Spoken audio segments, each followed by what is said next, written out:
Hello, hello. Welcome back, everyone. This is the 16S, and we are going from the South Bronx to Upper Manhattan. So today was a rough day with my new injuries, a lot of pain, a lot of soreness in the muscles, but overall, pretty good. It hurts to walk and go up and down stairs. It hurts to sit down. You have to do it real slow and hold on to something, so you don't just collapse, because once your knees are bent to a certain point, it's like, nope, a lot of pain. The arms, the road rash, anything touching my arms throughout the day was pretty painful. Riding, any bumpiness in the riding is really painful on the knees, thighs. Yeah, let's see how the scab goes. It's pretty nice. It's all from yesterday.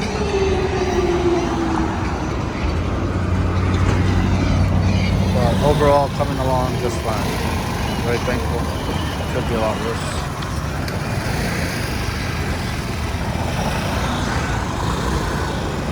It's the bones grabbing up real good. So, yep. Not too many other injuries elsewhere. Thankfully, that's all of it. That's what you can see. I miss the Sherman. I miss riding it.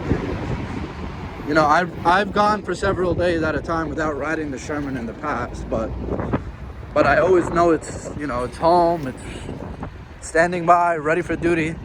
But to know that it's hurt, that it's fallen apart, it's not the same wheel it used to be. It's a different feeling.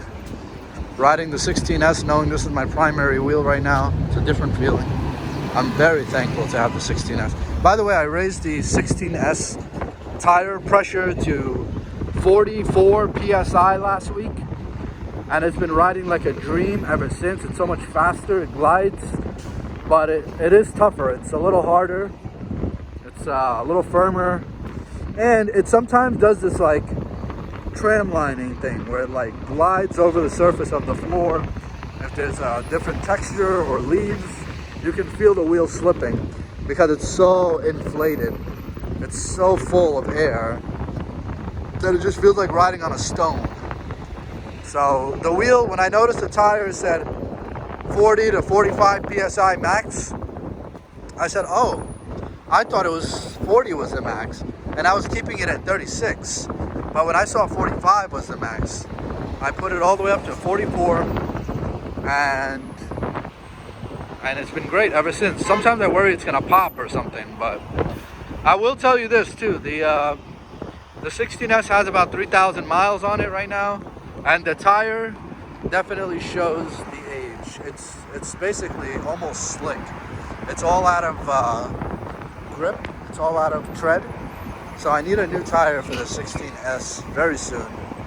It would be nice to have good traction again on the 16S, because the 16S is my rain and snow wheel. So traction is a big part of that. You need that traction. You know, it's great that it's waterproof. That steep drop, and then it just hurts the knees.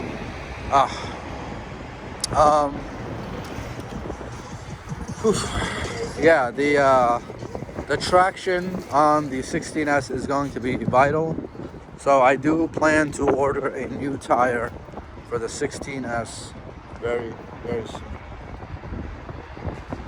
What have you been up to? Have any of you viewers fallen or anything like that recently on your wheels? Let me know in the comments. Yeah, so this is South Bronx to Upper Manhattan. It's getting dark so fast now. I mean, see, if I was on the Sherman right now, I would have just hopped out in front of that traffic and taken the lead, and I'd be well on my way home at a high speed. I feel like even if I had a working Sherman right now, I wouldn't be able to do any of that with how much pain my knees are in. If I had a Sherman, I don't even know I could ride the Sherman at all right now. I think the 16S is basically it for me right now until I heal up. Huge shout out to everyone.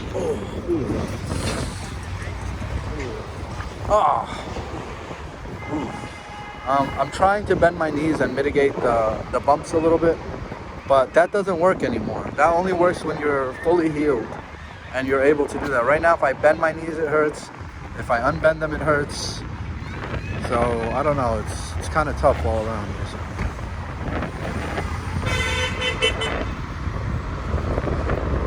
I've been limping all day, walking slowly all day, showing off my injuries, my battle scars, as I like to call them, all day. My spirits are high. I'm not really stressing the huge burden of healing and repairing the wheel. Honestly, I'm just so happy to be okay. Obviously, I'm going to do my best to recuperate the wheel, to restore the wheel and everything, and to heal good. But my spirits are high that I'm okay, that I went through what I went through, that I took such a nasty fall at 45 miles an hour. That's been my worst fear for so long. And I don't know, it's kind of almost a relief in a way to get it, to have it happen and be okay, where it's like, you think to yourself, oh my God, if I fall at 45, I'm dead, especially if I'm not wearing gear, which I basically wasn't. I mean, aside from the leather jacket and the headgear, the very basic, simple headgear I had on, I really was not protected or ready for that fall at all. I will say this though, tuck and roll. I don't know, it kicked in kind of instinctually from all the skateboarding falling over the years. So I'm very fortunate that I had that. It was very instinctual. I did not think to myself that I was gonna do anything to help reduce the damage from a fall ahead of time, but it did just happen. I felt myself rolling on the pavement. I saw car tires and motorcycle tires whizzing right past my face. So no amount of tucking and rolling would save you if a car hits you or runs you over, God forbid. But in the case that you do tuck and roll, or you do avoid sliding or avoid impacting with something nearby so that you don't break your bones or grind away your skin down to the nub, down to the bone, you do help save yourself a little. And I think that's partly what happened. The fact that I was able to just get up, walk it off, put on some Baxitrazin ointment all over my injuries, ice everything down, and carry on the next day basically fine. I mean, sure, there's a little bit of pain and all that and the limping, but basically fine. In the sense that you didn't have to call out, you didn't have to go to the hospital, you didn't have to do anything. You don't have to change your life, basically. You don't need assistance. To me, that means you're basically fine. You're looking at probably a healing time of a week or two. That's basically fine. All that unprotected, 45 mph. There's nothing to brag about. It's really something to be thankful for and something to learn from. So moving forward, being extra careful in how you ride, extra careful with your surroundings, extra careful with your wheel. Inspect your wheel for cracks on the rim, especially if you have an OG Sherman of any kind. I mean, really, V2 and V3 Shermans are the suspects. I think the V1 Shermans are okay in terms of rim damage, but they're not okay in terms of the tire coming off and killing you still by all the increased sudden random friction from your tire being off the rim. That's a whole other problem as well, and don't think I forgot about that. I still remember it very clearly, and I know it's still an issue to this very day with anyone who has a V1 Sherman. And then I guess the Sherman Max is the golden child right now, because even though you lose 3 or 4 miles of top speed, so instead of going 47, 48 or 50 or whatever it is, you can only go 42, 43. I think I gladly take that if it means it comes with the package of overall secure, better motherboard, better rim, the tire and everything is good. The wheel's strong, it's got good acceleration to get you out of trouble in a bind. I think I gladly picked the Sherman Max, despite its minor shortcomings, over the Sherman V3 any day. Even though before this accident, I was kind of on the fence. I was like, oh, I don't know, I kind of like the V3 for its, it's more reliable top speed and more reliable track record, and the battery's good. I know that the Max uses a new different kind of battery. Who knows what will happen with that? No, I think the Sherman Max is still the hands down probably best option if I were to repair my wheel and then get a second wheel, or get rid of a wheel and get another wheel. I think I'm on the Team Sherman Max for now. I would just do my best to get my hands on the best, newest, cleanest Sherman Max I can get my hands on, and that would probably be directly through eWheels, if I'm honest. I know it costs a little more, but honestly, nothing beats emailing Jason or emailing eWheels when you need something, and just having them be so quick to reply and so professional and so compassionate and caring and just understanding what's going on, and having been through so many other transactions and incidents and troubleshooting. I mean, you're paying for that.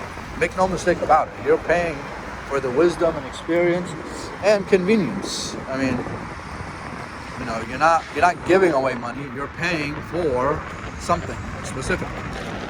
So yeah. So if I'm getting a Max, I'm not sure that I'm going the Ollie route to save the few $100s or however much the difference is. I'm fairly quite certain I'm going to eWheels. And would I buy from the other guys?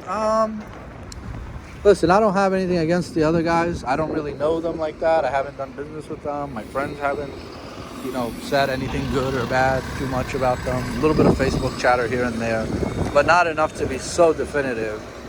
So Alien Rides and Nelk Trek, or whoever the other retailers are, RevRot, whoever's selling electric unicycles here in the United States and Canada, EVs, I'm sure they're great. Anyone who deals in wheels is a friend and a family. So, but just eWheels is my current go-to. So huge shout out, and thanks again for being on the line with me for this Sherman debacle. So it's good to know that you're there and have you in my corner. And I'm sure a lot of people out there feel the same way too, and I'm sure some people out there disagree. Maybe you've had different experience. Not many people. I know a couple people I've heard have, but for the most part, it's probably pretty good overall. And if it wasn't good, I'm sure there's more to the story. I would love to hear in more detail and maybe even mediate or better understand what's happening, if that's the case. So, yep, eWheels, eWheels.com. If you're out there, potential buyers, you want to go to eWheels.com if you live in the U.S. Get yourself something good with the service, with the Best Buy, Amazon caliber service. Maybe even a little better, more personalized. Obviously, because the company is not as big as Best Buy or Amazon, so it's a greater challenge for Best Buy and Amazon to be that personalized. It has to be automated to some degree. But I mean, obviously Amazon and Best Buy do an amazing job. So let's stop here for a minute. My legs are absolutely brutalized. I'm gonna take a break for a second. And you know what? It's getting dark, so I'm really just gonna stop here. Folks, thanks for tuning in. If you enjoyed this video, please be sure to like, comment, subscribe, and share with your friends and family. I'll continue to keep you posted on my injuries and on the repair process with the Sherman. I'll let you know how it plays out. If you have any questions, comments, suggestions, please put them in those boxes below, as you've been doing. Thanks again, and have a great day. I'll see you very, very soon.